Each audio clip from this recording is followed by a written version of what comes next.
제79주년 광복절 행사가 샌페드로 우정의 종각에서 성대하게 치러졌습니다. 시의원 등을 비롯해 주요 정치인과 한인단체 등 약 200명이 함께했습니다. 캐런 베셀레 시장은 광복절을 맞아 기념 성명을 발표하고 독립을 위한 한국인의 용기와 희생이 현재 한인 커뮤니티 성장의 원동력이 되었다고 밝혔습니다. 내일부터 주택 매매 시 셀러가 바이어 에이전트와 셀러 에이전트 커미션을 모두 부담하던 관행이 바뀝니다. 한동안 혼란이 예상됩니다. 절도 행각이 끊이지 않으면서 소매업소 매장의 셀프 체크아웃 보안을 강화하는 법안이 캘리포니아 주의회에 발의됐습니다. 캘리포니아주가 디지털 아이디 발급을 확대합니다. 개빈 뉴섬 주지사는 아직 디지털 아이디 활용은 제한적이지만 많은 도움이 될 것이라고 기대했습니다. 오는 11월 선거의 절도범에 대한 처벌을 강화하는 주민 발의안에 대해 다수의 민주당 의원들이 현재 지지하고 나섰습니다. 바이든 대통령이 카말라 해리스 부통령과 공개적으로는 처음으로 한자리에 서서 트럼프 전 대통령을 겨냥한 발언을 이어갔습니다. 트럼프 역시 민주당 진영을 강도 높게 비난했습니다. 민주공화 두 진영 트럼프 전 대통령과 해리스 부통령이 핵심 경합주 펜실베니아주에 최근 3주 동안 무려 4,200만 달러의 광고 비용을 쏟아부은 것으로 알려졌습니다. 대학들이 개학을 앞두고 시위에 따른 혼란을 방지할 대책 마련에 나섰습니다. 일부 대학은 캠퍼스 내 텐트 설치를 금지했습니다. 모기지금리가 조금 내리고는 있지만 부동산 시장의 전반 활성화는 지연되고 있습니다. 모기지금리가 여전히 높은 상태에 주택가격도 기록적으로 높기 때문으로 분석됩니다.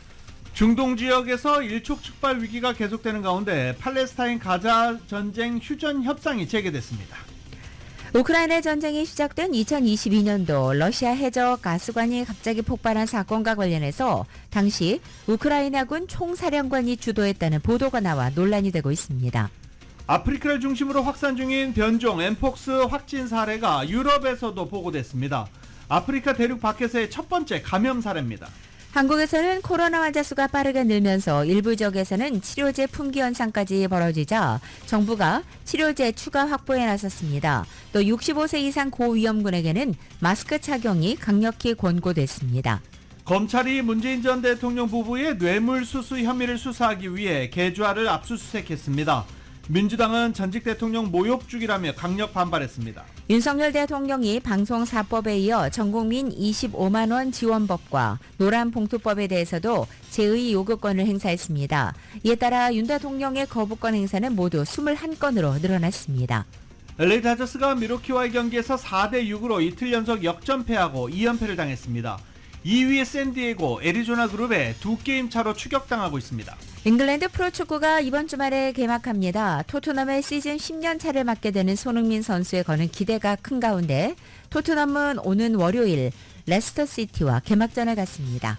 오늘 뉴욕 증시 하락 출발하고 있습니다. 원달러 환율은 1357.69원으로 마감했습니다. 남가주 오늘 대체로 맑겠고 LA 한인타운 낮 최고 기온은 88도로 예상됩니다. 이 시간 주요 뉴스는 하늘 위 호텔 세계 최대 항공기 아시아나항공 A380에서 차별화된 서비스를 만나보세요. 고국까지 편안하고 안전하게 모시는 아시아나항공 제공입니다.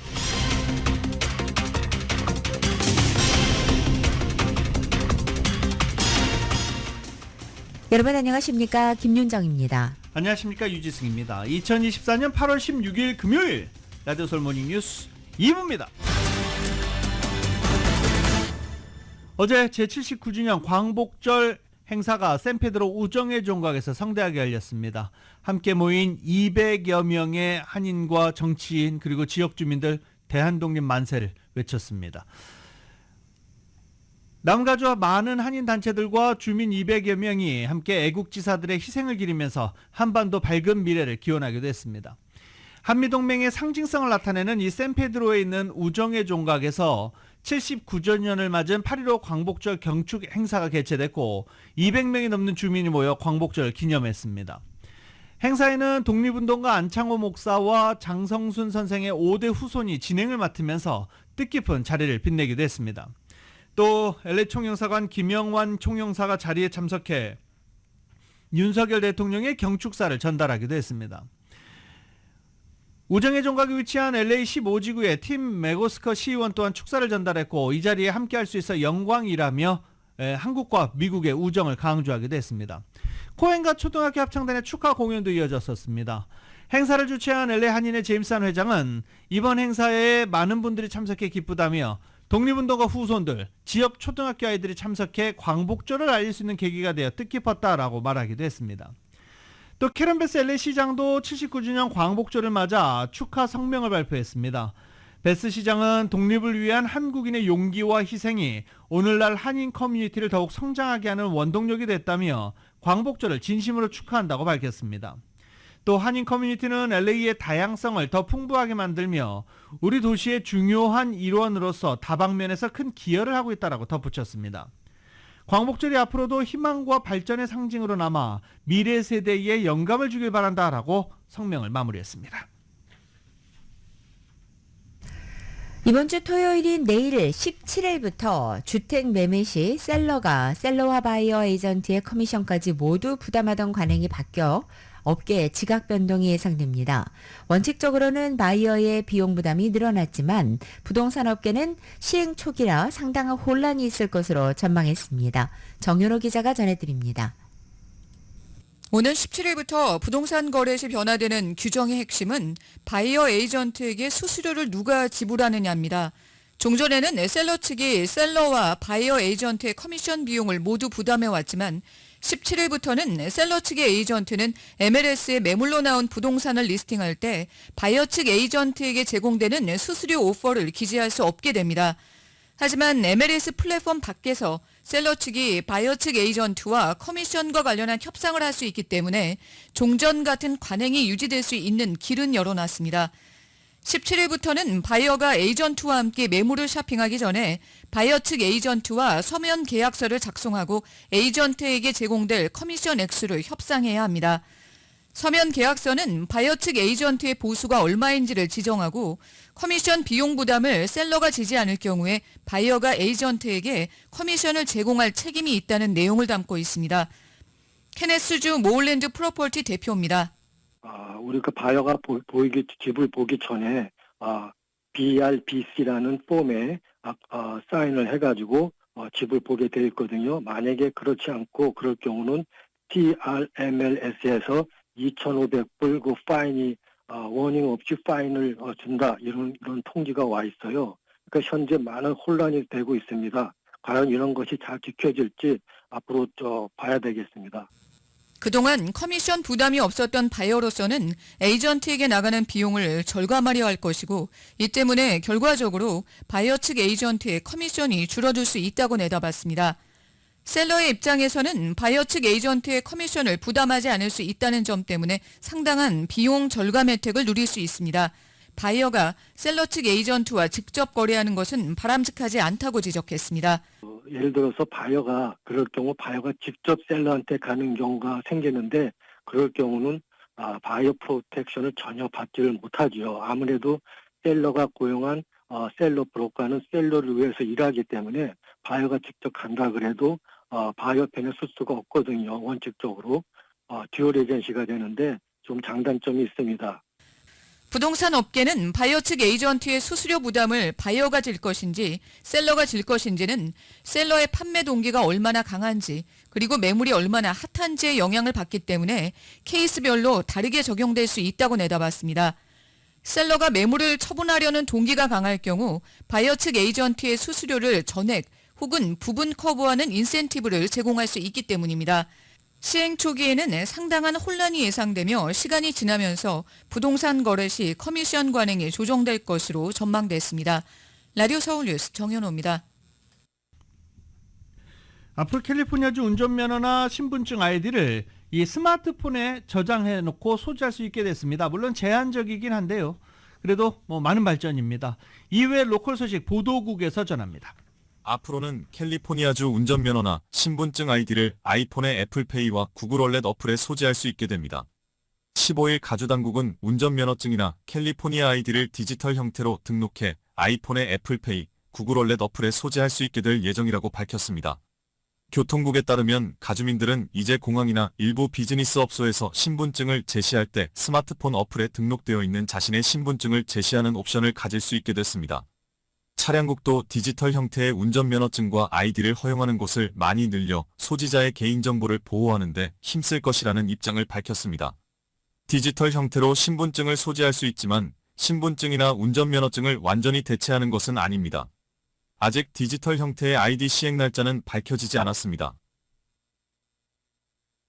$950 미만 절도 행각을 경범 처리하는 내용을 담은 프로포지션 47을 대거 수정한 프로포지션 36이 오는 11월 선거에 선보이는 가운데 가준의 민주당 정치인들이 프로포지션 36을 지지하는 대열에 동참하고 있습니다. 민주당 출신 산호세 맨마한 시장은 프로포지션 47로 인해 비즈니스들의 피해가 이만저만이 아니라며 프로포지션 36을 지지한다고 밝혔습니다. 프로포지션 36에는 펜타닐과 같은 마약 관련 범죄자의 처벌을 강화하는 내용이 포함돼 있어 마약 범죄 해결에도 도움이 될 것이라고 덧붙였습니다. 보통 민주당 소속의 정치인들은 프로포지션 36을 반대하는 경우가 많은데 대표적으로 가주 개빈 유섬 주지사를 비롯한 민주당 의회 지도자들이 프로포지션 36을 반대합니다. 하지만 산호세 시장을 비롯해 샌프란시스코와 샌디에고 시장 등도 최근 프로포지션 36을 지지하고 나서는 등 민주당 정치인들 사이에도 프로포지션 36에 대한 지지가 높아지고 있습니다. 마한 시장은 세크라멘토 시장, 검사장과 함께 프로포지션 36을 지지하는 위원회까지 설립했습니다. 데이브 민 가주 상원의원도 최근 프로포지션 36을 지지한다는 입장을 표명한 바 있습니다. 프로포지션 36은 가준의 늘어나는 절도 행각의 원흉으로 지목되는 프로포지션 47을 수정해 되풀이되는 절도 행각을 중범 처벌하고 펜타닐 관련 범죄자에 대한 처벌을 강화하는 내용을 담고 있습니다. 프로포지션 36은 가준의 보수 성향 검사들과 리테일 매장이 주도해 오는 11월 선거에 주민 발의안으로 붙여지게 됐습니다. 라디오 서울 보도국 뉴스룸입니다. 최근 소매업소나 그로서리 매장에서 절도 행각이 빈발하면서 매장의 셀프 체크아웃의 보안을 늘리는 방안이 캘리포니아 주의회에 선보였습니다. 이은 기자가 전해드립니다. 가주 28지구 롤라스모르스 쿠바스 상원의원이 리테일과 그로서리 매장 내 절도범들을 근절하기 위한 방안으로 매장 내 셀프 체크아웃을 강화하는 법안을 최근 선보였습니다. 법안의 골자는 매장 내 설치된 셀프 체크아웃 섹션을 관리하는 직원들을 늘리는 것입니다. SB 1446이라고 불리는 해당 법안은 셀프 체크아웃 섹션 내에 위치해 있는 기기 2개당 1명의 직원을 배치해 셀프 체크아웃 섹션을 강화하고 이를 통해 리테일과 그로서리 매장 내 절도 사건을 줄일 수 있다는 취지입니다. 매장 내 셀프 계산대가 매장에서 가장 절도 사건이 많이 벌어지는 스팟 중 하나로 이곳의 직원들을 증원해 절도 사건을 방지하자는 목적입니다. 셀프 계산대를 관리하는 직원들이 적어 늘 절도범의 표적이 되었습니다. 특히 쿠바스 상원의원은 커뮤니티와 치안당국만이 근래 남가주에서 벌어지는 리테일, 그로서리 매장 내 절도범들의 사건들을 줄이기 위해서는 사건들이 벌어지는 매장들도 협조해야 한다고 강조했습니다. 특히 셀프 체크아웃 섹션은 리테일 매장을 비롯한 그로서리 매장 고객들이 많이 이용하는 구간인데 이 공간의 보안과 관리는 허술한 편이라는 것입니다. 현재 셀프 체크아웃 섹션의 경우 알코올 구매를 관리하는 선에서 관리되는 수준이라 절도 사건이 벌어져도 속수무책입니다. 워낙 적은 수의 직원들이 셀프 체크아웃 섹션을 관리하다 보니 직원들이 절도범에 의해 쉽게 제압되거나 진상 고객들의 표적이 되는 경우도 잦은 실정입니다. 결국 직원 증원이 절실하다고 지적했습니다. 쿠바스 주 상원의원은 해당 법안이 시행되면 매장 내 절도범들을 방지할 수 있는 효과적인 방법이 마련되고 고객들이 체크아웃 시 불편함까지 줄여줄 수 있는 방법이라고 강조하며 이는 큰 도움이 될 것이라고 강조했습니다. 지난 2월에 해당 법안이 소개된 이후에 체크아웃 섹션에 절도범들을 식별하는 기기를 마련하자는 의견들이 나오고 있는 상황입니다. 주 상원에서 마련된 SB 1446은 현재 하원에 계류 중입니다. 라디오 서울 뉴스 이은입니다.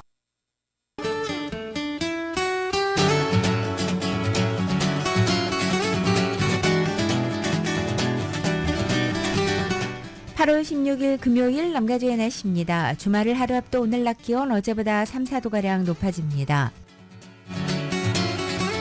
이른 아침 한때 약간의 구름 낀 하늘로 시작했지만 점차 거치면서 맑아지겠고 오늘 낮 기온은 높아져서 각 지역에 따라 예년 기온보다 최고 10도 이상 높아지는 곳도 있겠습니다. 토요일인 내일도 역시 아침 한때는 약간 흐리지만 점차 맑아지겠고 낮 기온은 3, 4도가량 다시 떨어져 평년 기온에 가까워지겠습니다. 다음 날 일요일에도 역시 토요일과 비슷한 날씨 이어지겠고 다음 주 초반에는 낮 기온이 다시 3, 4도가량 높아지겠습니다. LA 한인타운의 오늘 낮 최고 기온 88도, 밤 최저 기온은 65도, 오렌지 카운티 지역은 89도, 67도, 벨리와 일랜드 엠파이어 지역은 101도, 65도, 해안 지역은 77도, 67도로 예상됩니다. 한국 오늘도 곳곳에 소나기 내리고 서울의 오늘 아침 최저 기온이 78도, 낮 최고 기온은 95도로 예상됩니다.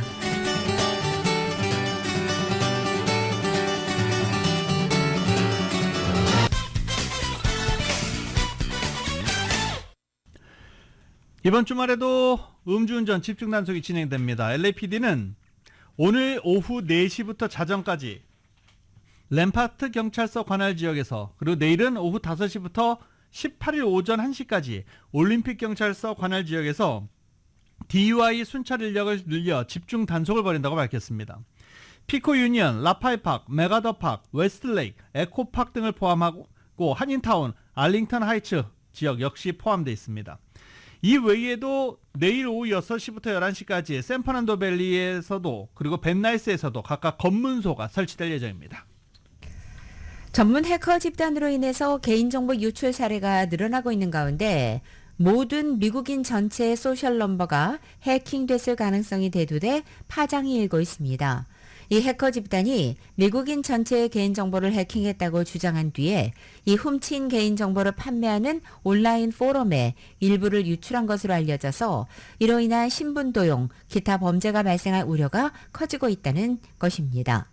최근 기술 전자제품에 관한 뉴스와 리뷰를 다루는 웹사이트 엔게짓은 악명이 높은 해커 집단 USDOD가 훔친 소셜 넘버와 주소를 포함해서 미국인의 개인정보 27억 건을 350만 달러에 판매한다고 제안했고, 이 같은 과정에서 다양한 기관의 데이터 일부를 유출했다고 보도한 것입니다. 현재 전문가들은 유출된 개인정보로 인한 피해를 방지하기 위해서 다양한 서비스에서 같은 로그인 정보를 사용하는 것을 피하고 또 계좌의 비밀 넘버를 정기적으로 변경하는 등 철저히 관리하며 이중 인증을 사용하는 것도 중요하다고 강조했습니다.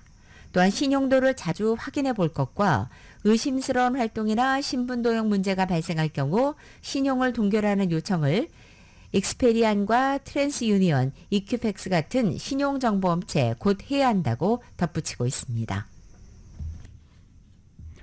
한인타운 한복판 7가와 옥스포드 에비뉴에 위치한 피오피코 도서관 주차장을 주민들을 위한 미니공원으로 조성하는 프로젝트 공사가 진행 중인 가운데 도서관 주변 주차 위반 단속 완화됩니다.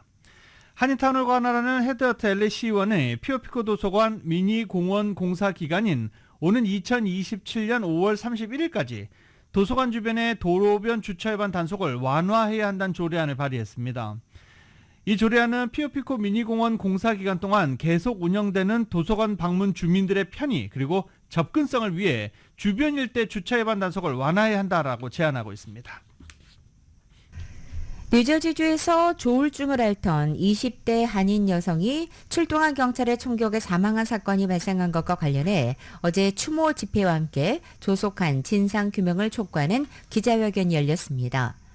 마크 스콜리치 포트리 시장은 어제 회견에서 피해자 이 씨의 가족에게 애도를 표하려고 이 자리에 섰다며 이번 사건으로 많은 가족이 충격을 받았다고 말했습니다.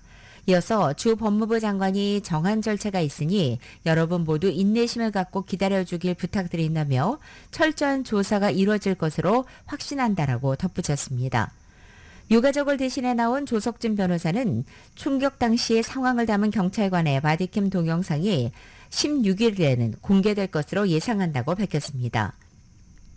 또 이대우 뉴저지 한인 회장도 우리는 이번 사건이 아시아계 미국인이 미친 정신건강 측면의 충격에도 깊이 우려하고 있다며 경찰의 보안책 마련을 촉구하고 나섰습니다.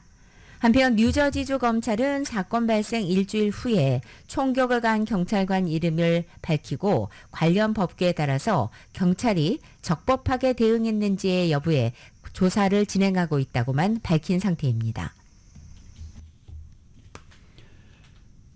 시트콤 프렌즈의 챈들러 역으로 잘 알려진 매슈 페리의 사망과 관련해 담당 의사와 개인 비서 등 5명이 기소됐습니다. LA 연방검찰은 페리 사망 관련 수사 결과를 발표하고 페리에게 많은 양의 케타민을 공급해준 의사 2명과 페리와 함께 거주한 개인 비서, 케타민 공급업자 등 5명을 기소했다고 밝혔습니다. 검찰은 이들은 배우와 다른 사람들에게 케타민 약물을 대량으로 공급한 광범위한 지하 범죄 네트워크 일부라며 이들은 페리의 케타민 중독을 자신들의 돈벌이에 이용했다고 일갈했습니다. 페리는 지난해 10월 28일 자택의 온수 수영장에서 사망한 채 발견됐는데 사인은 케타민 급성 부작용으로 결론이 난 상태입니다. 페리의 위장에서는 극미량의 케타민이 발견된 반면 그의 혈액에서 검출된 케타민 수치는 전신 마취에 사용되는 것과 거의 같은 양으로 확인됐습니다. 페리는 우울증과 불안 증세를 치료하기 위해 케타민 주입 요법을 받아왔으며 마지막 치료는 사망 시점으로부터 일주일 반쯤 전인 것으로 파악됐습니다. 검찰은 의사들은 페리에게 다량의 케타민을 공급했고 심지어 문자 메시지에서 페리가 얼마를 지불할 의향이 있는지 궁금해하기도 했다라고 밝혔습니다. 이어 평소 다니던 의사들이 원하는 양의 케타민을 처방해주지 않자 자신들을 찾아온 페리에게 $12짜리 케타민 한 병을 $2,000에 제공하기도 했다라고 검찰은 밝혔습니다. 페리가 개인 비서로부터 사망 당일 여러 차례 주사를 맞은 사실도 수사당국은 확인했습니다. 이 비서는 페리가 사망한 것을 발견한 인물입니다. 개인 비서는 그가 사망하기 4일 전 25병을 포함해 모두 50병의 케타민을 공급책으로부터 제공받았다고 검찰은 설명했습니다. LA 경찰국은 페리 사망 이후 마약 단속국의 도움을 받아 페리가 어떻게 그렇게 많은 케타민을 복용하게 됐는지에 대해서 수사해 왔었습니다. 아메리칸 에어라인 항공기들이 기체 결함 등의 이유로 이틀 새 무려 3번이나 비상 착륙하는 상황이 발생했습니다. 먼저 어제 오전 1시경 텍사스주 달라스 포트워스 공항을 출발해 LA로 향하던 항공기가 랜딩 기어 고장으로 추정되는 기체 결함으로 예정 도착 시간보다 1시간 이상이나 늦게 LA 국제공항에 비상 착륙했습니다. 만일의 사태에 대비해서 LA시 소방국 대원들이 긴급 출동했지만 비상 착륙으로 인한 부상자는 발생하지 않았습니다. 역시 어제 오전 9시 39분경 노스캐롤라인주 샬롯 더글라스 국제공항에서 커네티컷주 브래들리 국제공항으로 향하던 항공기에서는 수상한 냄새가 감지돼 기수를 인근 랄리더햄 국제공항으로 돌려 비상 착륙했고 역시 부상자는 다행히 발생하지 않았습니다. 이에 앞서서 전날인 14일 오후 3시 24분에는 매사추세츠 보스턴에서 뉴욕주 로체스터로 향하던 같은 항공기 소속의 항공기에서 조종석에서 연기가 피어올라 시라큐스 행콕 국제공항으로 항로를 변경했고 로체스터 공항 측은 해당 비행기가 정비 문제로 당초 목적지 대신에 시라큐스 공항에 비상 착륙했다고 밝혔습니다.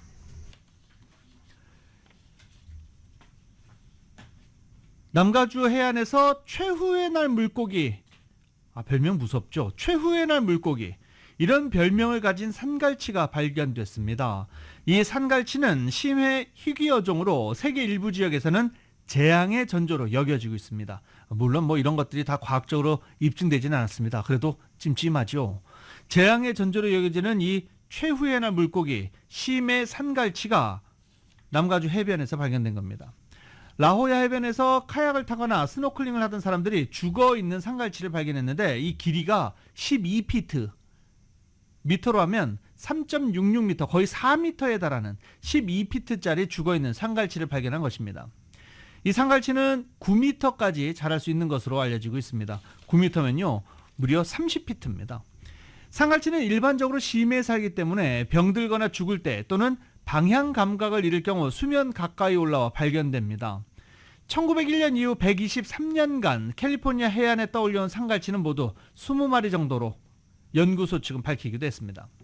국립해양대기청 남서부 수산과학센터와 함께 연구소는 이번에 발견된 산갈치 사인을 밝히기 위해서 부검을 할 예정입니다.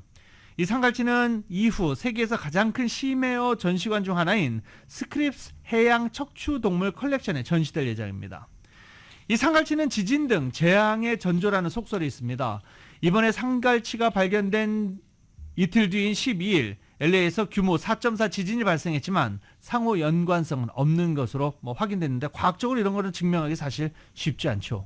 상갈치가 발견됐고 그리고 이틀 뒤였던 지난 12일 4.4의 지진이 발생된 것입니다.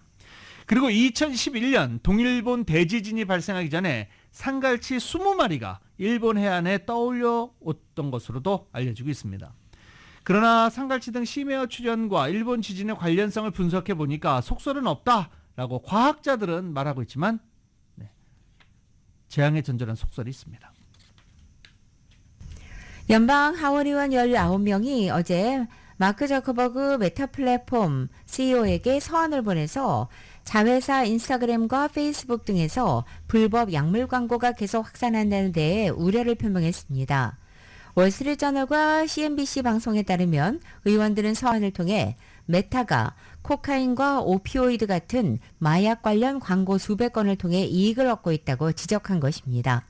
앞서 온라인 플랫폼을 조사하는 비영리단체 기술 투명성 프로젝트 측은 월스트리트저널과 함께 지난 3월 이 같은 사실을 확인한 바 있습니다. 당시 월스트리트저널은 이 같은 사실과 함께 연방검찰이 불법 마약 판매를 조장한 혐의로 메타를 수사하고 있다고도 보도했습니다. 한편 메타 측은 이 서한을 받았다는 사실을 확인하고 마약 딜러는 여러 플랫폼과 커뮤니티에서 활동하는 범죄자이며 이 같은 활동을 막기 위해 법 집행기관과 협력하고 있다고 말했고 이어서 이에 대응하기 위해 자체 태스크포스도 구성했다고 덧붙였습니다. 지중해 평균 해수면 온도가 관측 이래 가장 높았다고 스페인 해양학자가 밝혔습니다. 바르셀로나 해양학자 연구소의 후스티노 마르티네즈는 지중해 해수면 최고 온도 기록이 1일 평균 섭씨 28.9도로 새로운 기록을 세웠다라고 밝혔습니다. 이 온도는 1982년부터 위성 데이터를 분석해 체계적으로 측정하고 있습니다. 이 기록은 20년간 깨지지 않았다가 지난해 7월 경신됐고 이 최고치가 1년 만에 다시 바뀐 것입니다. 현재 아프리카를 중심으로 확산되고 있는 변종 엠퍽스 감염 사례가 북유럽인 스웨덴에서도 나왔습니다. 세계보건기구가 엠퍽스에 대해서 국제적 공중보건 비상사태를 선언한 가운데 유럽 내 확산 우려가 커질 것으로 보입니다. YTN 보도입니다.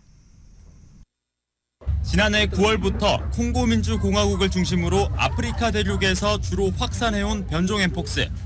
이번에는 북유럽인 스웨덴에서 감염 사례가 나와 비상이 걸렸습니다. 스웨덴 보건당국은 현지 시간 15일 오후 스톡홀름에서 치료받던 사람이 변종 엠폭스 바이러스에 감염된 사실을 확인했다고 밝혔습니다. 아프리카 대륙 밖에서 감염이 확인된 첫 번째 사례입니다. 중서부 아프리카의 풍토병이었던 엠폭스는 수포성 발진 증상을 보이는 경우가 많고 급성 발열이나 두통, 근육통 등을 동반하기도 합니다. 변종 엠폭스는 지난 2022년 유행한 엠폭스보다 전파력과 치명률이 더 높은 것으로 알려졌습니다. 세계보건기구 WHO는 유럽에서 조만간 더 많은 감염 사례가 나타날 것으로 우려했습니다. 앞서 세계보건기구 WHO는 지난해 5월 엠폭스 확산세가 주춤하면서 해제했던 국제적 공중보건 비상사태를 다시 선언했습니다. It's clear that a coordinated international response is essential to stop these outbreaks and save lives. A public health emergency of international concern is the highest level of alarm under international health law. WHO는 우선 긴급기금에서 150만 달러, 우리 돈으로 20억여 원을 집행했습니다. 그러나 엠폭스 대응에 초기에만 1,500만 달러가 필요하다고 밝힌 것에 비하면 턱없이 부족한 금액입니다. YTN 박희재입니다.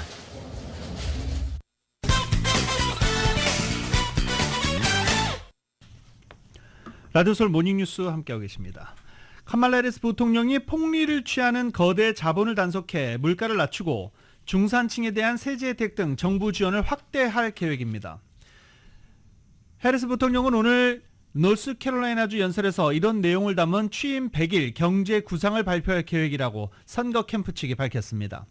캠프에 따르면 해리스 부통령은 음식과 식료품에 대한 바가지 가격을 사상 처음으로 연방정부 차원에서 금지하고 대기업이 음식과 식료품에서 소비자를 불공정하게 착취해 폭리를 취하는 것을 못하도록 규제할 계획입니다.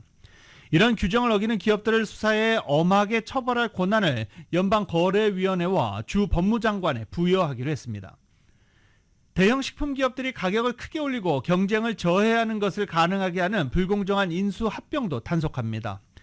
해리스 캠프는 누구도 아프거나 다치는 불행을 겪었다는 이유만으로 파산해서는 안 된다며 해리스 부통령이 수백만 명의 의료 채무도 탕감할 계획으로 전해졌습니다. 바이든 행정부가 고령자에 한해 도입한 인슐린 가격 월 $35 상한과 처방약 자기부담 한도 $2,000를 모든 미국인에게 확대한다는 방침입니다. 소비자 약값 부담을 키우는 제약사도 단속하겠다고 말했습니다. 또 중산층 가정의 자녀 한 명당 $3,600의 세액공제를, 자녀를 출산하면 그해 $6,000의 신생아 세액공제를 제공할 계획입니다. 연간 소득 $40만 미만 가정에는 세금을 올리지 않을 방침입니다. 해리스 부통령은 전국에서 심각한 주택 부족을 해소하기 위해 4년간 주택 300만 호가 새로 공급되도록 한다는 계획입니다. 이를 달성하기 위해 최초 주택 구매자를 위해 집을 짓는 사업자에게 세제 혜택을 제공하고 주택 건설에 방해가 되는 인허가 등 규제를 개선할 예정입니다. 생애 최초 주택 구매자의 계약금 용도로 $25,000를 지원하고 지역정부 차원의 주택 공급을 지원하기 위해 $400억 규모의 자금도 조성할 계획입니다. 대기업 임대업자들이 공모해 월세를 과도하게 올리는 것도, 렌트비에 올리는 것도 막을 방침입니다. 또 사모펀드와 같은 월가의 투자자들이 임대용 주택을 사재기하면 해당 주택 구매와 관련된 세제 혜택을 받지 못하게 하는 법안의 의회 통과도 촉구할 계획입니다. 해리스 부통령의 이런 경제정책 다수는 바이든 행정부에서 추진했던 정책 연장선에 있지만 일부 정책은 더 대중영합적인 색채를 띠고 있습니다. 뉴욕타임즈는 바이든 대통령의 경제정책 재시동이다라고 평가하기도 했고, 워싱턴 포스트는 식료품 폭리 금지 등을 두고 해리스 부통령의 계획은 이미 전임 민주당 대통령들보다 당의 경제정책을 더 왼쪽으로 끌고 간 바이든 대통령보다 훨씬 더 강도가 높은 경제 포퓰리즘이다라고 평가했습니다. 대선 구도가 해리스 대 트럼프로 재편된 이후에 최근 3주 동안 민주당과 공화당 모두 핵심 경합주인 펜실베니아주에 광고를 쏟아부은 것으로 나타났습니다. 한 데이터의 분석 결과에 따르면 조 바이든 대통령의 민주당 후보 사퇴 다음 날이었던 지난달 22일부터 이달 12일까지 카말라 해리스 부통령 측과 트럼프 전 대통령 측이 펜실베니아주에 쓴 선거 광고비를 합치면 $4,200만 달러에 달한 것으로 나타난 것입니다. 이것은 펜실베니아를 포함해 대선 승패를 가를 7개 경합주에 집행한 총 광고비 1억 1천만 달러의 38%에 해당하는 것입니다. 각 후보별로 해리스 부통령 측은 2,120만 달러, 트럼프 전 대통령 측은 2,090만 달러를 각각 펜실베니아 광고에 쓴 것입니다. 양측이 이렇게 경합주 중에 펜실베니아에 가장 많은 광고를 집행한 이유는 이곳이 바로 대선에서 승리하려면 반드시 이겨야 하는 최대의 승부처이기 때문으로 풀이됩니다. 펜실베니아주는 경합주 가운데 가장 많은 대통령 선거인단 19명이 달려 있습니다. 나머지 6개 경합주에는 6명에서 16명의 선거인단이 각각 배정돼 있습니다. 바이든 대통령이 민주당 대선 후보 자리를 넘긴 해리스 부통령과 공개적으로는 처음으로 한 자리에 섰습니다. 트럼프 전 대통령을 비난해가며 조롱했고, 트럼프 전 대통령 역시 민주당 지정을 강도 높게 비난했습니다. YTN입니다. 현직 대통령과 부통령이자 민주당 대선 후보를 주고받은 두 사람이 함께 나타났습니다. 바이든 대통령이 지난달 21일 대선 후보에서 물러난 뒤 처음으로 지원 사격에 나선 것입니다. And of course, I could speak all afternoon about the person that I am standing on this stage with. 해리스는 의료 지원 확대를 포함해 바이든보다 더 많은 업적을 낸 대통령은 없다고 본다며 추켜 세웠습니다. 마이크를 건네받은 바이든은 인플레이션 감축법의 처방약 가격 인하 성과를 강조하며 트럼프 전 대통령과 공화당을 비판했습니다. What's his name? Donald Dump or Donald whatever. They want to get rid of this, what we passed. 일주일 만에 기자회견을 연 트럼프는 인플레이션과 이민 정책 등을 거론하며 해리스와 바이든을 싸잡아 비난했습니다. 특히 해리스가 공산주의적 가격 통제를 하고 있다며 부정선거 논란을 빚고 있는 베네수엘라의 니콜라스 마두로 대통령에 빗댔습니다. She's running on the Maduro plan. We call it the Maduro plan, like something straight out of Venezuela or the Soviet Union. 양측이 날선 공방을 이어가고 있는 가운데 민주당의 해리스가 공화당의 트럼프를 근소하지만 앞서간다는 여론조사가 이어지고 있습니다. 퓨 리서치 센터 조사에 따르면 해리스가 46%, 트럼프가 45%로 박빙의 우세를 보였습니다. 더 힐과 디시전 데스크 HQ가 발표한 결과에서도 해리스는 48.2%로 트럼프의 지지율 46.8%를 제쳤습니다. YTN 신홍진입니다. 11월 대선에 나서는 부통령 후보에 대한 호감도 조사 결과 민주당의 팀 월즈 후보가 공화당의 제이디 벤스 후보에 앞서는 것으로 나타났습니다. ABC 뉴스와 워싱턴 포스트 그리고 여론조사 기관인 입소스가 지난 9일부터 13일까지 실시해서 오늘 아침에 발표한 여론조사 결과 월스 후보에 대해서는 39% 응답자가 강력하게 또는 어느 정도 긍정적으로 본다고 답했습니다. 제이디 벤스 후보에 대해서는 32% 응답자가 강력하게 또는 어느 정도 긍정적으로 본다고 답했습니다. 또 월스 후보에 대해서 강력하게 또는 어느 정도 부정적 인식을 갖고 있다고 답한 응답자는 30%였고 반면 벤스 후보에 대한 부정적 응답은 42%에 달했습니다. 양당 대통령 후보가 러닝메이트를 잘 뽑았는지에 대한 질문에서도 민주당 쪽이 상대적으로 높은 점수를 받았습니다. 한편 정치적인 입장은 서로 반대편에 서 있지만 군복무 경력과 평범한 집안 출신이라는 공통점이 있는 이 월스 후보와 벤스 두 후보는 최근 단독 뉴스에서 치열한 상호 비방전을 벌이고 있습니다. 신규 주택 건설이 7월 들어 예상 밖으로 크게 감소한 것으로 나타났습니다. 고금리 지속과 높은 집값 탓에 부담이 커진 사람들이 주택 구매를 망설이면서 주택 건설 시장 업황도 빠른 속도로 악화하고 있습니다. 상무부가 발표한 주택 건설 현황에서 지난달 주택 창고 건수는 전월 대비 6.8%가 감소한 123만 8천 건으로 집계됐습니다.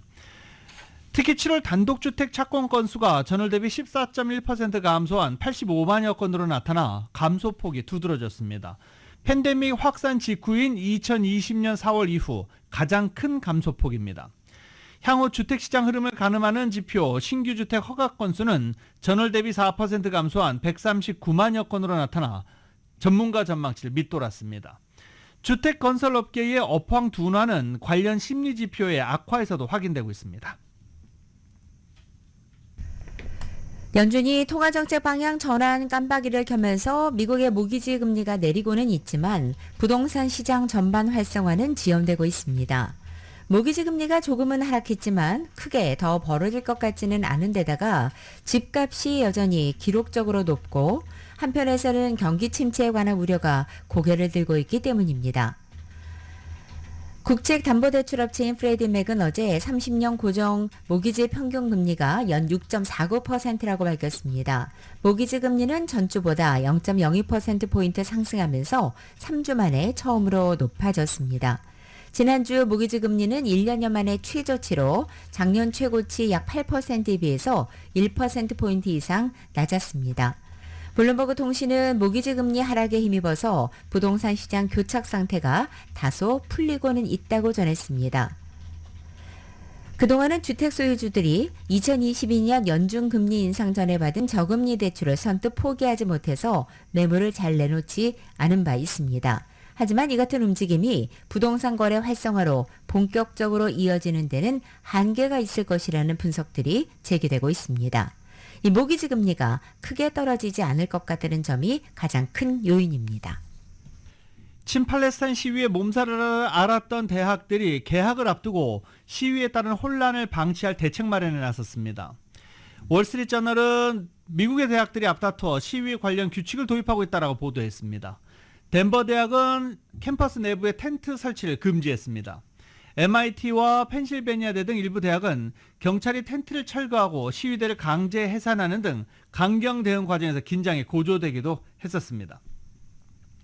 또 하버드 대학교는 학생이 교내에서 확성기를 사용하거나 도로 위에 분필로 구호를 적을 경우 사전에 허가를 받도록 했습니다. 인디아나 대학교는 교내 건물 벽에 구호를 적는 행위와 심야 시위도 금지했습니다. 지난해 친팔레스타인 시위가 확산한 이후 아이비리그 소속 명문사립대 총장 5명이 사퇴하거나 은퇴하기도 했습니다. 우크라이나 전쟁이 시작된 2022년도에 러시아 해저 가스관이 갑자기 폭발한 사건이 있었습니다. 이 폭발 사건으로 러시아로부터 에너지를 공급받았던 유럽의 타격도 컸었는데요. 이 사건 배후에 당시 우크라이나군 총사령관이 있었다는 언론의 보도가 나와 논란이 되고 있습니다. KBS의 보도입니다. 강력한 수중 폭발과 함께 막대한 양의 가스가 새어나오면서 바다에 거대한 파동이 생겼습니다. 2022년 9월 발트해에서 발생한 노르트 스트림 폭파 사건입니다. 독일까지 이어지는 1200km의 이 가스관으로 러시아는 유럽행 천연가스 60% 이상을 공급해왔습니다. 이 사건을 지휘한 건 잘루진이 당시 우크라이나군 총사령관이었다고 미국 월스트리트 저널이 보도했습니다. 푸틴의 돈줄을 끊기 위해서였다는 겁니다. 현역 군인과 잠수사 등 6명이 독일에서 보트를 빌려 가스관에 접근했고 폭발물을 설치했다는 구체적인 정황도 나왔습니다. 실제 독일 연방검찰은 특수부대원 추정 인물과 스쿠버 다이빙 강사 등 우크라이나 국적자 3명을 용의자로 지목해 추적 중입니다. 현재 영국 대사인 잘루즈니는 물론 젤렌스키 우크라이나 대통령도 정부나 군의 개입을 강하게 부인하고 배후는 오히려 러시아라고 주장했습니다. 러시아는 미국이 우크라이나의 책임을 떠넘기려 한다고 비난했습니다. 미국은 보도에 대한 논평을 거부했습니다. 노르트스트림 가스관 폭파로 독일 등 유럽도 에너지 위기를 겪은 만큼 실제 우크라이나 당국의 개입이 확인될 경우 관계에 악영향을 미칠 수도 있습니다. 관련국 가운데 스웨덴과 덴마크는 올 초 결론 없이 수사를 종결했고 이 독일에서만 수사가 진행 중인데 이 독일 외무부는 우크라이나 지원은 변함없다는 입장을 밝혔습니다. 베를린에서 KBS 뉴스 조빈나입니다.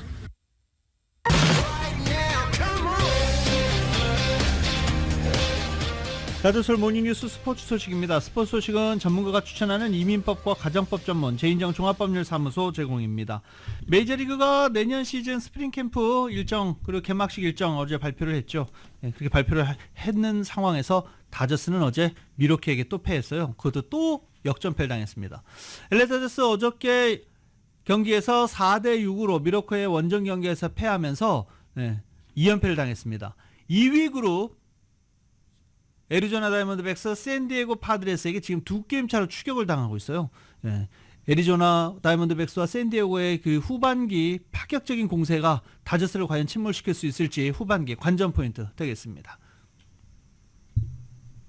잉글랜드 프리미어가 오늘 개막합니다. 특히 이번 시즌 10년차를 맞는 손흥민 선수에 거는 기대감 아주 커지고 있습니다. KBS의 보도입니다.